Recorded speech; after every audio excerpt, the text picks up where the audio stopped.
Software architecture is taking a bad drive with many agile proponents. Big up from design, massive documentation, smell of waterfall. It is pictured as a non-agile practice, something we do not want to even consider. However, certain classes of system ignoring architectural issues too long hit a wall and collapse by lack of an architectural focus. The Rational Unified Process, or RUP, defines software architecture as a set of significant decisions about the organization of a software system and the selection of the structural elements and their interfaces by which the system is composed together with their behavior as specified in the collaboration among these elements. The composition of these elements into progressively larger subsystems. The architectural style that guides this organization, these elements and their interfaces, their collaborations, and their compositions. Software architecture is not only concerned with structure and behavior, but also with usage, functionality, performance, resilience, reuse, comprehensibility, economic and technological constraints. Companies like Netflix and Amazon developed their microservice architectures over time, initially starting with monolithic architectures. As they grew, they recognized the limitations of a monolithic approach and shifted toward a microservice-based architecture.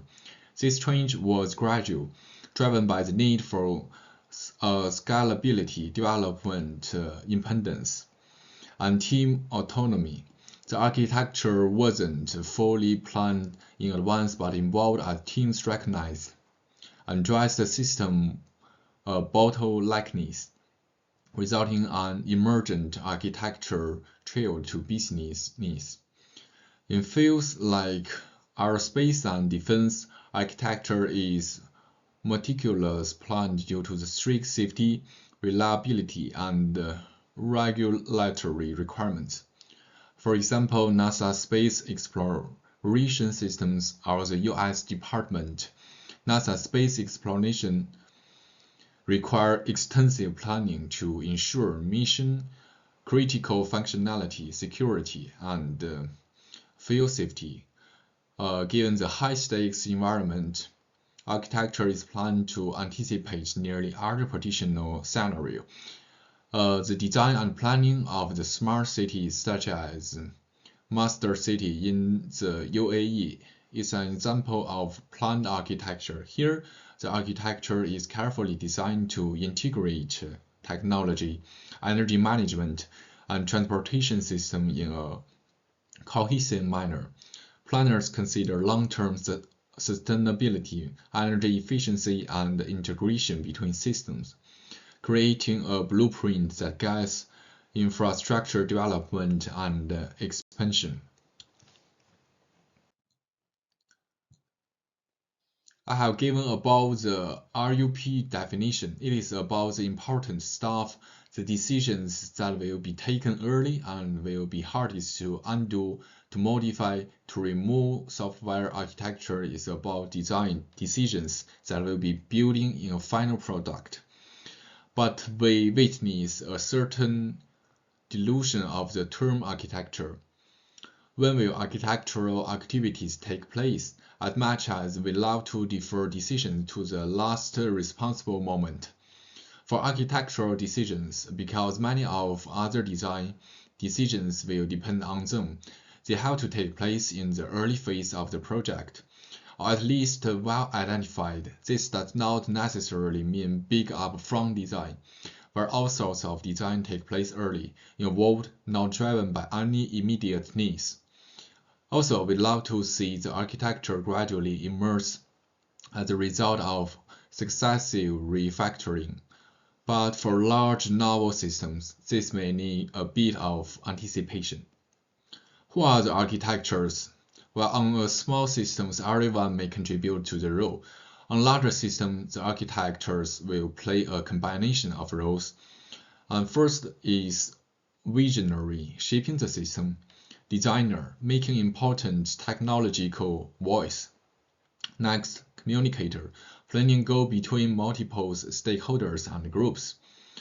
Troubleshooter, giving direction when things get hard or wrong.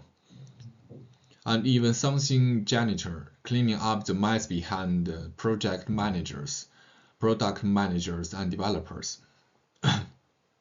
This often partition into two types of individuals, maker and keeper of big decisions, bring technological changes, focusing on external coordination while requirements facing, gatekeeper.